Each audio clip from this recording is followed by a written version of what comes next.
your friend and our friend. We just ask right now, Lord, that you'd speak through him. Lord, we receive him as your messenger and thank you for him and his life and his church. In Jesus' name. Everybody say Amen. Amen. Well, I think we should thank Bruce and Sherry for another just awesome life. Hospitality, hosting us is such a blessing and refreshing for us. Keep the cookies coming.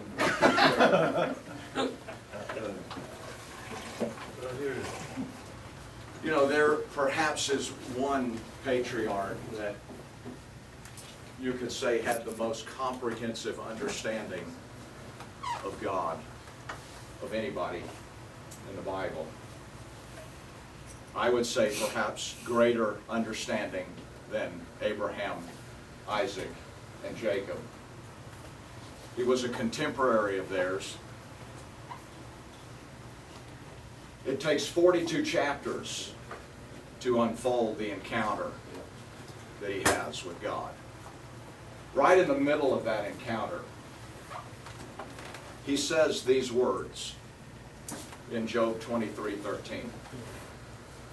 God is unique. And whatever he pleases, that's what he does. Right in the middle of that encounter, Job is saying, you know what, I'm trying to get a handle on this guy and I'm having a hard time understanding him. When there is no one like you, there's nothing to compare you to. It's very difficult to get a handle on somebody like God. And right in the middle of this encounter, Job's saying, I'm trying to sort all this out and I'm not really doing it. And then he makes that statement. Some translations just simply say, he does whatever he pleases. It's a pretty powerful statement. In fact, it's so significant that you and I could never say that. We could never say we do what we please. We would be in rebellion and disobedience if we did, because we don't. We live to please him. Amen. We do not do what we please. But yet God is the only one that can ever say that. And it's really a fairly dangerous statement. If you're going to walk with somebody who does whatever they please, that can be dangerous. But what makes it not dangerous is the fact that the one guy that can do whatever he pleases is also the one who is totally good. Yeah. Everything he does is good. So if he does what he pleases, everything that he does is good. And he's the only one who knows everything. Now, I know we're people experienced in the Word, but you know, it does help just to stop for a minute and say, God, you know what? You really do know everything. Absolutely. In fact, you know more than I do. That's tough. You know more than I do about my own life. You know more than I do about my church. You know more than I do about my situation. You do know more than I do. You see things that I don't see. You know the end from the beginning, and I don't. And you also know best. You know better than I do. That's an amazing thing. Now, the very fact that God can do whatever he pleases, and he does do whatever he pleases, means that he is absolutely free to move in and out of character as he chooses, as he wills, when he deals with us. Now I want you to think about this.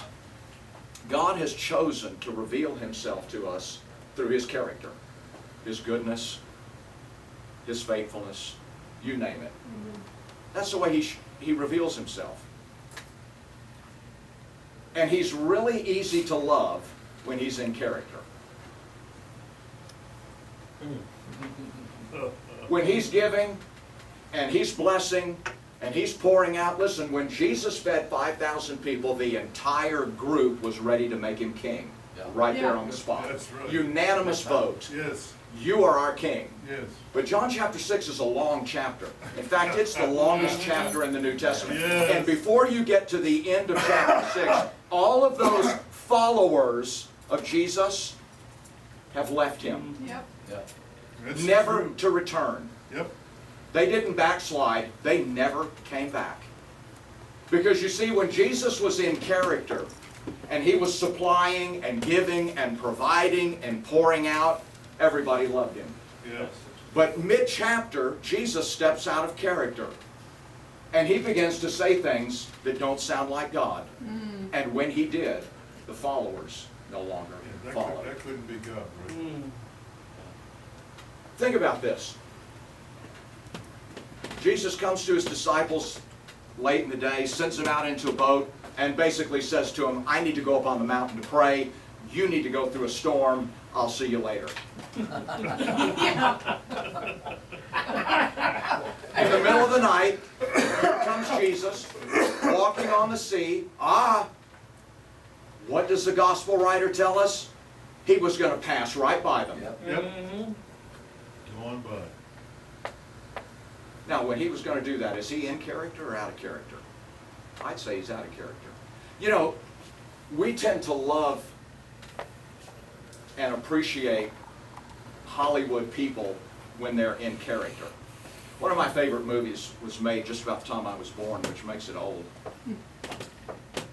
It's an Alfred Hitchcock movie called North by Northwest. Yes. I just love it. And the main character in North by Northwest is a man named Roger Thornhill. He's a great guy, lovable guy, plays drama, just every part.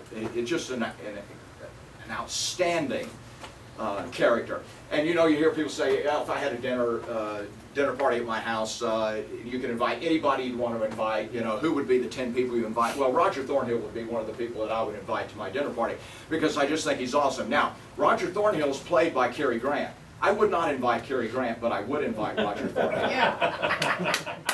You see, I read Cary Grant's biography, his biography. I would not invite him Yes. because I don't particularly like what he did. Yeah. Thornhill, great, but not Cary Grant. You see, we tend to love God best when he's in character. But when he steps out of character, that's when the problems begin to happen. Jesus sends his disciples and says, we're going to go in a boat, go on the other side. He, right in the middle, he says, you know, I'm tired, I'm going to sleep. And then there's a storm, the water's coming in the boat, there's other boats with him. The people in the boats that are not with Jesus are wondering, what's the point of having Jesus in your boat if they're taking in just as much water as we are? That's true. Jesus is asleep. Have you ever felt like Jesus was asleep when you were in a storm? Yeah. Oh. Now, we got to be transparent. Step out of the pulpit for a minute, we need to be transparent. Yeah. The disciples saying, hey, what's going on? We're drowning and you're asleep. Yep. I would submit to you that he's out of character when he did that. Woman traveled long and hard, far and wide, to find Jesus all the way from Syria.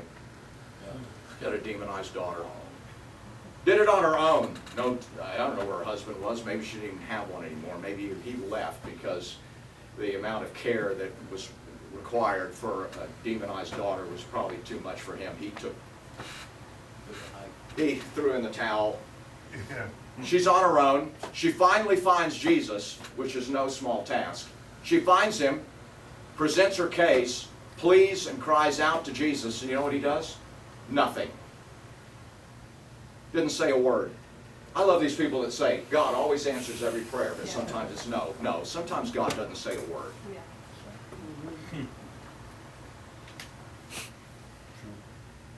Go ahead, man, we're with you. Quit hurting us. Mary and Martha are looking at their brother and they're saying, we're losing him. Yeah. We're losing him. You can tell.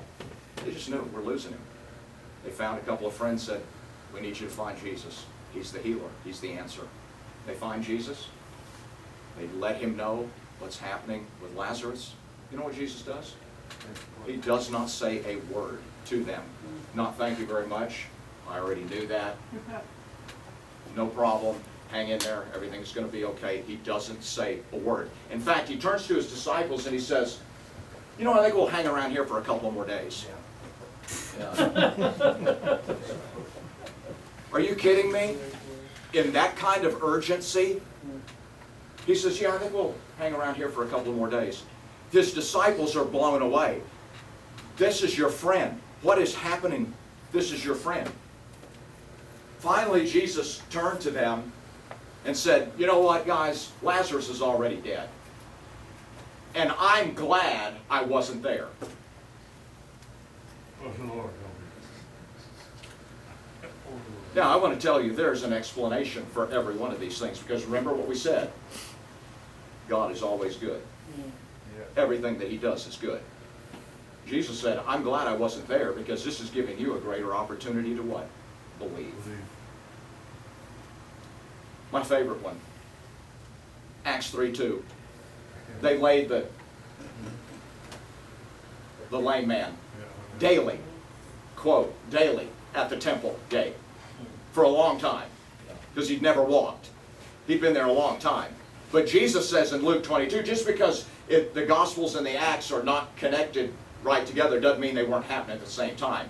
You see, Jesus said, I was what? Daily with you in the temple. Well, if Jesus was daily in the temple, and that guy was daily by the gate, that means Jesus walked by that guy. Oh, yeah. You can't have it both ways. If that guy was daily there, and Jesus daily in the temple, Jesus walked by that guy and didn't heal him. Say, well, guess what? If Jesus would have healed him, you'd have never known who he was, because he would have just been another healing statistic in the crowd. But the fact that God chose to heal him after the resurrection meant not only do we know who he is, but 5,000 people came into the kingdom as a result of that. Yes. My Lord. Interesting. yeah. So my posit today is, what do you do when God doesn't act like God? Boy, Praise the Lord. come on, man. Think about this. Now this is tough. Everything that I'm telling you is right in the book. It's just we don't like to sometimes look at it. Samuel and Saul, newly anointed king, prophet Samuel, they make an agreement. Here's the agreement. Samuel said to Saul, if you ever need anything, if you ever don't know what to do, here's what you do. Go to Gilgal. Gilgal is your go-to place. You go there and you wait there 7 days. I will come to you and I will tell you what to do. That is 1 Samuel 10:3, 10:8. So, Saul has an issue, doesn't know what to do. What do? He followed all the instructions. Everything that Samuel said, he did. He went to Gilgal, he waited 7 days, and Samuel did not show up. In fact, 1 Samuel 13:8 says, he waited the 7 days, but Samuel did not come. Now, in my mind's eye, I see Samuel hiding behind a bush. Just waiting, because God's saying to him, no, not yet, not yet, not yet. So what happened? Because Saul did everything he was supposed to do. By the way, have you ever followed all the instructions and Yeah. wondered where God is? Yeah. Yes. Saul followed all the instructions. Samuel didn't show up. So Saul then just decided to do what he felt like doing, because he did what he was supposed to do, and God didn't do what he was supposed to do, so he did what he wanted to do. You know, there are people that are living all around us, that is their testimony. Yeah. I did what I was supposed to do. God didn't do what he was supposed to do, so now I just do whatever I want to do. Church dropouts, kingdom dropouts, Yeah. Jesus dropouts, Yeah. Christian dropouts. Why? That's I did what I was supposed to do. God didn't do what he was supposed to do. Therefore, now I just do what I want to do. Why in the world was Saul ever put in that kind of a position? Because you see, there are things that we will never know about our own heart if God always stays in character. If God never steps out of character with us, there are things that are never revealed about us and about our destiny and about what God has for us. If all we know is the God who is in character, we only know a part of the fullness of God. yes. That's good.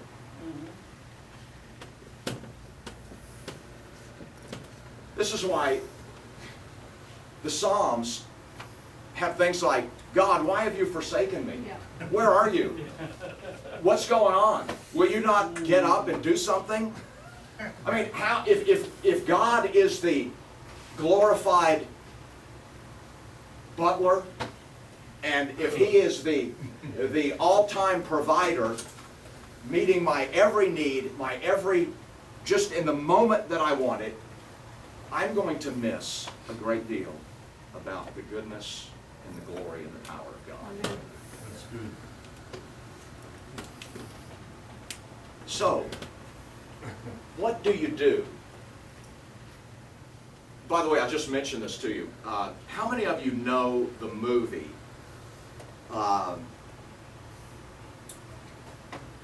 Willy Wonka and the Chocolate Factory? Yeah. Yeah. Not Charlie and the Chocolate Factory. The old movie. Willy Wonka and the Chocolate Factory. I believe in 1964 when Roald Dahl wrote this book that he was anointed to do this. You know, people can prophesy, people can do things and not know it. Caiaphas prophesied, he didn't know what he was doing. Yes. And I believe that this guy, and there's one scene in the movie that I just want to mention just very quickly. And that is really the climactic scene in the movie. Does everybody know the basic plot of the movie? Yeah, the golden tickets. Well, you know, Christianity's a lot like this. People get a golden ticket and they think they've gotten the chocolate already. Yeah. The golden ticket doesn't get you the chocolate. You got to go through the day with Wonka Yeah. to get the chocolate, right? And if you can't pass Wonka, and you can't survive Wonka, you're not getting the chocolate. And it's the same with Christianity. If you can't survive God, Hello. you're not getting the chocolate. Amen. So, what happens? Wonka is this wonderful guy all day. All he's doing is giving candy and showing them all this stuff. And they're having this great time. And one by one, all the kids are falling away because they can't handle something that Wonka's doing. But the climactic scene is Charlie's left. He's expecting, because he's the last one, that he should get his chocolate. He's the poor kid. He's the believer, the poor kid, you know. And so Wonka says goodbye. I hope you enjoyed your day. Shuts the office door, goes inside. Grandpa Joe and Charlie are standing there. And Charlie says, "What happened? I thought I won. I got the chocolate." And Grandpa Joe says, "Oh, I don't know, but I'm going to find out." He knocks on the door, opens the door, goes in. And everything in the office, in Wonka's office, is only half revealed. There's half a lamp, half a desk, half a chair, half a file cabinet, half a sink. Everything is in halves. Why would Roald Dahl do something like that? Because what he is showing you is, all of a sudden, this Wonka, who has been in character all day long, is suddenly now stepping out of character. And Charlie's supreme test is, can I handle him when he is out of character? Because you see, Grandpa Joe got offended when he walked into the office and Wonka ignored him and said, "I'm too busy, I don't have time for you." He was storming out. Grandpa Joe was going to lose his chocolate. He was going to lose his destiny. He was going to lose the very thing that Wonka was getting ready to give. But Charlie looks at this and he trusts Wonka, even though Wonka is yelling and screaming and acting totally contrary to what he was before. Charlie ends up walking away, trusting that even though he doesn't know how, that it's all going to work out. And that's when Wonka turns to him and says, "My boy, you did it. You made it. You won." How did he win? He won because he trusted Wonka when Wonka wasn't acting like Wonka.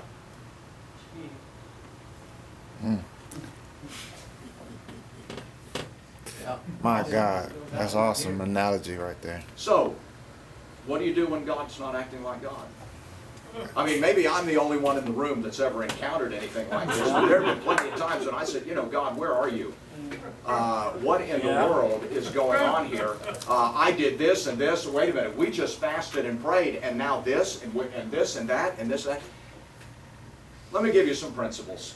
Not a coyote principle, but some principles. I like that principle. I'm going to add that one in here. Let me give you some principles that I think that really help. And I'm just going to hit these just, probably do just a couple of them. But the first one is what I'm going to call the double principle. When Job finished his encounter with God, he ended up with twice as much. And what I must ask you is this: is it God's intention just to give him twice as much? He had 1,000 sheep, now he has 2,000 sheep. Okay. Is that really God's intention? You know, the Bible says that God gave him twice as much, and it wasn't because God's a nice guy or just because he's kind and loving. God gave him twice as much because it was his law and his order that he do so. It is written into the law of God. And here is what it says in Exodus 22, I believe it's verse number 9. It says this: if you entrust something to a friend or to another person and something happens to it while they have it, they have to give you double. Yeah. Right? That's word. Now this is a good word. I love this because you see, what happens is this. Job had entrusted his life to God.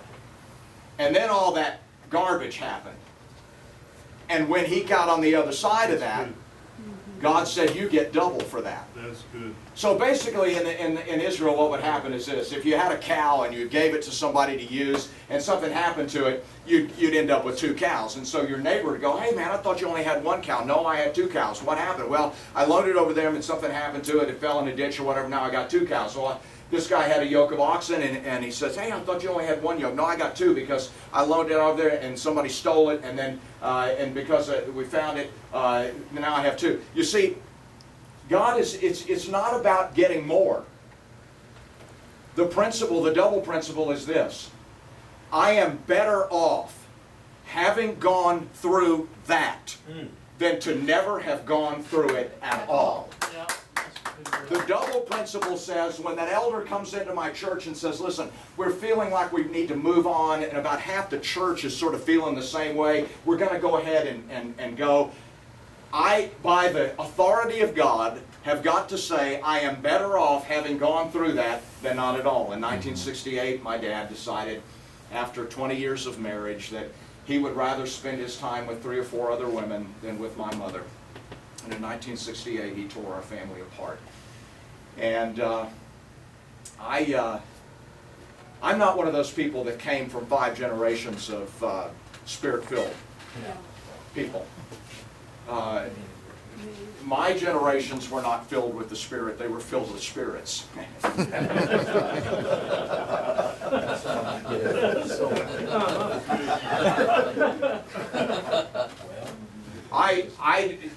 You see, I'm not a Petty. I'm not a Collins. I'm a Rattray. You know who chose that? God did. Jeremiah went down to the potter's house. God said, I want to show you something at the potter's house. I want you to watch what goes on at the potter's house. He said this: you keep your eye on the potter. The potter has the clay. My life has been entrusted to Jesus Christ. When that clay is in the hands of the potter, it can get marred in the hands of the potter. It doesn't say in the hands of the enemy. It says in the hands of the potter. And whatever happens, because my life is entrusted to Him, He has owned me ever since creation. And because He has owned me, everything that has happened to me goes back to Him. I am entrusted with Him, and the law says, the order of God says, that when something happens to me, I get double. I get double. In other words, I am better off for having gone through and lived through the hurt and the pain of that divorce than if I had never gone through it at all. Come on. That's true. Amen. Beautiful. That's a good word. In 1993, my wife was involved in an extremely serious automobile accident. We almost lost her. She took 32 pints of blood the night of the accident. This was in northwest London. She was months in the hospital, months in rehab. She was in a wheelchair for months. She was on crutches for months and had a cane for years. That accident impacted our family. It impacted our marriage. It impacted our children. It impacted our life. My wife, with all the healing that has gone on in her body, she has mobility issues. She has some pain issues. There's some ambulatory issues that she has. It's affected our physical relationship. It's affected every part of our life. And there are times in the past when I've said, you know, I would to God that this would have never happened to us. And yet the double principle says, Amen. I am better off. Yes. Hallelujah. We are better off having gone through that than never gone through it at all. Hallelujah. I am better off. And you see, it's liberating It is liberating to be able to release the regret, Yes. to release all of that garbage and say, you know what? I'm living under the double principle. No matter what kind of crap and hell I walk through, in God, I am better off if I will do what Charlie did and trust God when he is out of character, because there are so many people who are saying, God, how could you allow that? How could you do that? Forget it. He knows better, He knows all, He knows more, and He knows best. And in all of that, I declare in the face of my enemy today, I am better off having gone through it than not at all.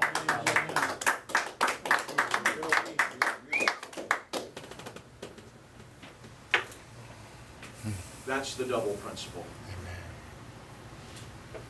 Let me give you one more.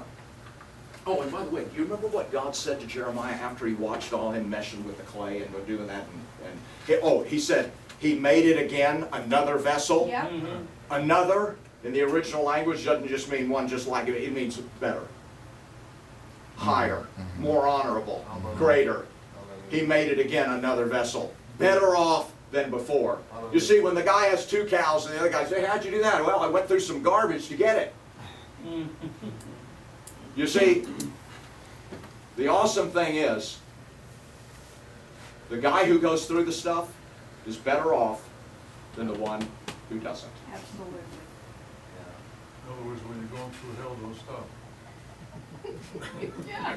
I mean, I'm still waiting to meet somebody that hadn't gone through anything, but I hold on to the double principle. Yeah, that's it. You're Better right. off. Better off. Let me give you another one. I want to call it the darkness principle. You know, Job said, just right after this verse, he said, you know, God, he says, for a God of light, I sure am experiencing a lot of darkness walking with you. Now, can we just be honest and say Jesus has delivered us from the power of darkness? He has delivered our lives out of darkness. But there are some times when we find ourselves in the dark. Yes. Yes. And you know why? I think one of the reasons why is because I think God does His best work in the dark. I think God does His best work when we can't see what the heck He's doing. I think that's right. He spent 400 years getting Jesus ready, and for 400 years there was not one prophetic word, not one word from heaven, not one confirmation on the earth, nothing, nada, zip. For 400 years, some commentaries call it the 400 years of silence. Other people call it what in the world was God up to. For 400 years, God didn't say a word to anybody on the earth at all until the angel came down and spoke to Zechariah and said, I heard your prayer.